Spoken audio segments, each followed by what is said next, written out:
अस्सलाम वालेकुम। आप देख रहे हैं के न्यूज चैनल। खबर शामिल करते हैं तानलियावाला से। हमारे नुमाइंदे अली हसन साबरी की रिपोर्ट के मुताबिक तानलियावाला के नवाही गांव चक नंबर 397 गांव बेके, जहां के पीरो मुर्शिद का अपने अकीदतमंद के कमसन मुलाजिम पर चोरी के शुबे में तशद्दुद का मामला सामने आया है, जहां पर कमसन आसमा पे मुसलसल 3 रोज तशद्दुद करने के बाद जी ना भरा तो इसकी मां को घर से मुरीद को भेजकर बुलवा के इसको भी तशद्दुद का निशाना बना डाला।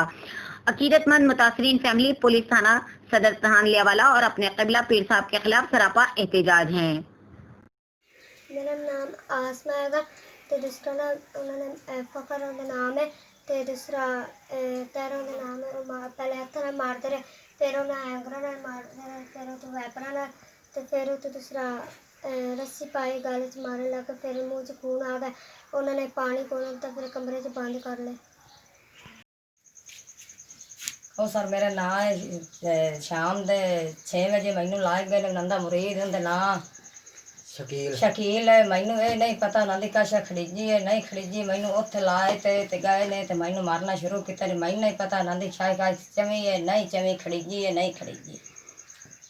ਬੱਚੀ ਮੇਰੀ ਅੱਗੇ ਡੱਕੀ ਬੈਠੇ ਆਣ ਅੰਦਰ ਮਾਰ ਮਾਰ ਤੇ ਮੈਨੂੰ ਸੁਰ ਕਾਈ ਨਹੀਂ ਆਏ, ਖੂਨ ਵਗਦਾ ਪਿਆ ਹੁੰਦੇ ਮੂੰਹ ਵਿੱਚ, ਮੈਨੂੰ ਪਾਣੀ ਨਹੀਂ ਦਿੰਦੇ ਪਿਆ।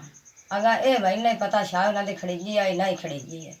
ਮੈਨੂੰ ਮਾਰ ਬੜੀ ਆਪ ਹੀ ਦਿੱਤੀ ਨੇ, ਫਖਰ ਮਾਰਿਆ, ਫਖਰ ਦੀ ਸਵਾਣੀ ਤੈਰਾ ਵੀ ਮਾਰਿਆ। ਮੈਨੂੰ ਉਸ ਮਾਈ ਆਖਿਆ ਵੱਡੀ ਹੁੰਦੀ ਸੱਸ ਆਖੇ ਨੂੰ ਹੋਰ ਮਾਰੋ, ਦੇਵਰ ਹੁੰਦੇ ਆਖਿਆ ਹੋਰ ਮਾਰੋ।